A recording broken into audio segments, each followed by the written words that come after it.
আসসালামু আলাইকুম। আমি Abul Kalam Azad, registered nurse UAE. আপনাদের জন্য আমি আয়োজন করেছি ধারাবাহিক ভিডিও সিরিজ, যেটার মাধ্যমে আপনারা জানতে পারবেন মিডল ইস্ট কান্ট্রি, দুবাই, কাতার, সৌদি আরবে অ্যাজ এ রেজিস্টার্ড নার্স হিসাবে আসতে আপনাকে কী কী ধাপ অতিক্রম করতে হবে এবং কী কী রিকোয়ারমেন্ট আপনার লাগবে এবং কী পরিমাণ টাকা খরচ করতে পারে এবং এর পাশাপাশি আপনার স্যালারি কীরকম হতে পারে, কীরকম সুযোগ সুবিধা পেতে পারেন, এগুলোর উপরে ধারাবাহিকভাবে আমার এই ভিডিওতে আপনারা জানতে পারবেন। আমাকে সারাদিনে অসংখ্য মানুষ, বাংলাদেশি নার্স আপনারা SMS দেন। আসলে একসাথে সবার আলাদা আলাদা করে SMSের উত্তর দেওয়াও আসলে সম্ভব হয় না। এই জন্য আপনাদের জন্য কমন কোশ্চেনগুলো নিয়ে আপনাদের উপর ভিডিও বানানো হবে। এছাড়াও আপনাদের অতিরিক্ত কিছু যদি জানার ইচ্ছা থাকে তাহলে আপনারা কমেন্টের মাধ্যমে জানাবেন। ইনশাআল্লাহ পরবর্তী ভিডিওতে আমরা সেটা নিয়ে আলোচনা করব। আজকে আমি যে বিষয়টা নিয়ে আলোচনা করতে এসেছি আপনাদের সামনে, সেটা হচ্ছে মিডল ইস্ট কান্ট্রি দুবাইতে অ্যাজ এ রেজিস্টার্ড নার্স হিসাবে আপনি কীভাবে আসতে পারেন বাংলাদেশ থেকে এবং কী কী রিকোয়ারমেন্ট, কী কী ধাপ অতিক্রম করতে হবে সেগুলো নিয়ে আমরা আলোচনা করব। প্রথমে আসেন, আপনাকে বাংলাদেশ থেকে দুবাইতে আসতে গেলে Dubai Health authority DHA registered nursing licensing exam পরীক্ষায় বসতে হবে, প্রোমেট্রিক এক্সাম দিতে হবে। এই প্রোমেট্রিক এক্সাম কারা দিতে পারবে? বাংলাদেশ থেকে দুইটা ক্যাটাগরি থেকে লোক নিয়ে পরীক্ষা দিতে পারবে। এক নাম্বার হচ্ছে রেজিস্টার্ড নার্স হিসেবে পরীক্ষা দিতে পারবে যারা বাংলাদেশ থেকে BSc ইন নার্সিং এবং post basic BSc in nursing করেছেন, তারা সরাসরি রেজিস্টার্ড নার্স হিসেবে পরীক্ষা দিতে পারবেন প্রোমেট্রিক। অ্যান্ড অ্যাসিস্ট্যান্ট নার্স হিসেবে পরীক্ষা দিতে পারবেন যারা diploma in nursing science and midwifery করেছেন, তারা অ্যাসিস্ট্যান্ট নার্স হিসেবে পরীক্ষা দিতে পারবেন। এই পরীক্ষা দিতে গেলে আপনাকে কিছু ধাপ অতিক্রম করতে হবে।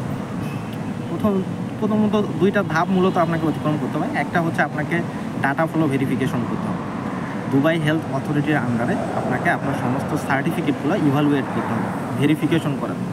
আপনার সমস্ত সার্টিফিকেটগুলো ভেরিফিকেশন হয়ে গেলে তখন দুবাই হেলথ অথরিটি আপনাকে ইমেইল দেবে যে আপনি এলিজেবল পরীক্ষার জন্য আপনি এলিজেবল হয়ে গেলে দেন আপনি পরীক্ষার প্রস্তুতি সম্পূর্ণ হলে আপনি পরীক্ষার জন্য এক্সাম ডেট বুক করতে পারবেন এবং বুক করে বাংলাদেশেই ঢাকাতেই বনানীতে এক্সাম সেন্টার আছে, আপনি বাংলাদেশে বসে থেকেই প্রোমেট্রিক এক্সাম দিতে পারবেন।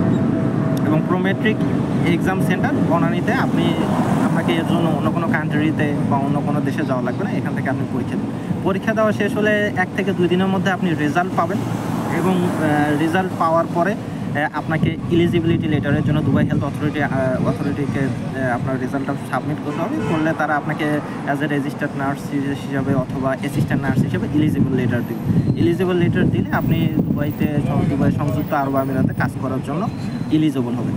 এখন হচ্ছে মূল বিষয়টা যেটা জানতে হবে যে ডাটা ফ্লো ভেরিফিকেশনে আমার কী কী ডকুমেন্ট লাগবে বা কারা এলিজিবল, কারা ভেরিফিকেশন করতে পারে।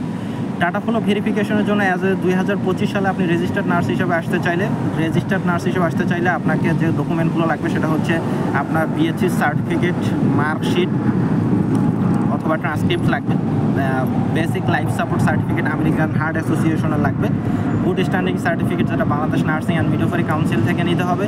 এছাড়াও আপনার পাসপোর্ট লাগবে, আপনার minimum 2 years clinical experience, proven experience লাগবে যারা 2024 সালের আগে নার্সিং কমপ্লিট করেছেন এবং অথবা RN কার্ড পাইছেন। এর পাশাপাশি আপনার বাংলাদেশের নার্সিং RN লাইসেন্সিং কার্ড তো অবশ্যই লাগবে, এর পাশাপাশি পাসপোর্ট লাগবে এবং পিকচার লাগবে। মোটামুটি এই ডকুমেন্টগুলো আপনার ভেরিফিকেশনের জন্য সাবমিট করতে হবে। সাবমিট করার পরে তারা আপনাকে ভেরিফাই করে ইভালুয়েট করে আপনাকে ইনফরমেশন দিবে যে আপনার সমস্ত ডকুমেন্ট ঠিক আছে, আপনি পরীক্ষার জন্য এলিজিবল।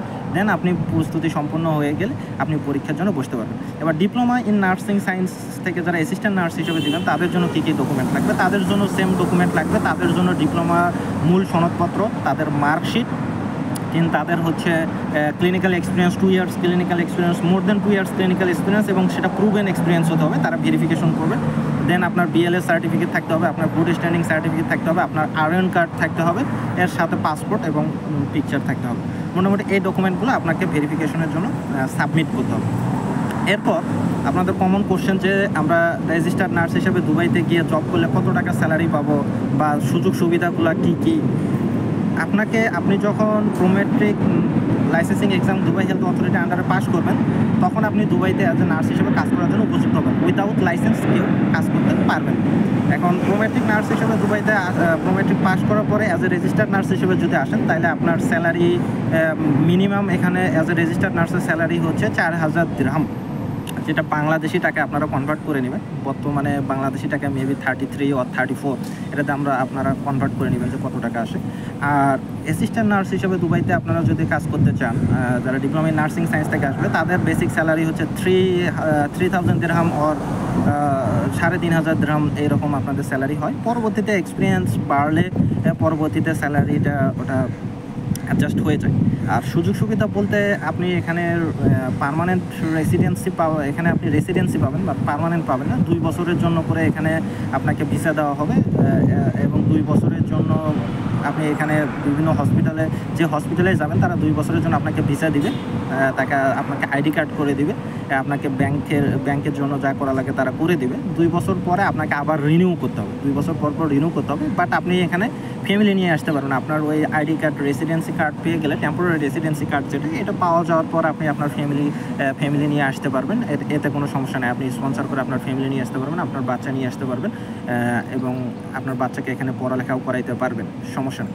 এখন এখানে থাকার জায়গা দেয় কিনা দেখেন, এখানে বিভিন্ন হসপিটালে আসলে থাকার জায়গা আছে, আবার অনেক হসপিটালে থাকার জায়গা নাই। এটা ডিপেন্ড করে কোন হসপিটালে আপনি জবটা পাচ্ছেন সেটার উপর ডিপেন্ড করবে যে আপনি থাকার জায়গা পাবেন কিনা। তবে মেজরিটি হসপিটালে ফিমেলদের জন্য থাকার জায়গা থাকে, বাট ফ্যামিলি পার্সন নিয়ে থাকার মতো জায়গা আপনাকে হসপিটাল দিবে না। এটা আপনাকে নিজের বাসা দেখে নিতে হবে, নিজের বাসাতে ভাড়া থাকতে হবে। ফ্যামিলিদের জন্য কখনোই হসপিটাল থেকে আপনাকে কোনো ভিলা বা অ্যারেঞ্জ করে দিবে না। এরপর আপনাদের কমন কোশ্চেন হচ্ছে, দুবাইতে কাজ করতে গেলে আমার কীরকম, মানে প্রোমেট্রিক পরীক্ষা দিলে কীরকম কস্ট হবে। দেখেন, কস্টটা এটা আসলে এক্স্যাক্ট বলা মুশকিল। এটা কস্টটা মনে করেন যে, তাও আমি অ্যাপ্রক্সিমেটলি বলতেছি, বাংলাদেশি টাকায় 35 থেকে 40 হাজার টাকার মতো এর মধ্যে আশা করি হয়ে যাবে আপনার হচ্ছে এক্সাম ফিটা। আর ডাটা ফ্লো ভেরিফিকেশনের জন্য আপনার ধরেন 50,000 টাকার মতো লাগবে। আর এলিজিবিলিটি লেটারের জন্য পরবর্তীতে 10,000, 1 লাখ টাকার মতো লাগবে আপনার প্রোমেট্রিক লাইসেন্স পেতে। আপনি যদি ফার্স্ট টাইম পাস করে যান, তাহলে 1 লাখ টাকার মধ্যে আপনি হচ্ছে প্রোমেট্রিক লাইসেন্সিং এক্সামটা পেয়ে যাবেন। তার পরবর্তী স্টেপস আমরা অন্য ভিডিওতে আলোচনা করব, যে লাইসেন্স পাওয়ার পর আপনাকে কী করতে হবে। এই ছিল আজকের ভিডিওতে যে আপনার স্যালারি আমি আপনাদেরকে যে কাভার করার চেষ্টা করলাম, যে কী রিকোয়ারমেন্ট লাগবে, কারা এলিজেবল, এবং কী পরিমাণ টাকা কস্ট আপনার পড়তে পারে, এবং কী সুযোগ সুবিধা আপনারা পেতে পারেন। আমাদের পরবর্তী ভিডিওতে পরবর্তী স্টেপসগুলো নিয়ে আমরা আলোচনা করব।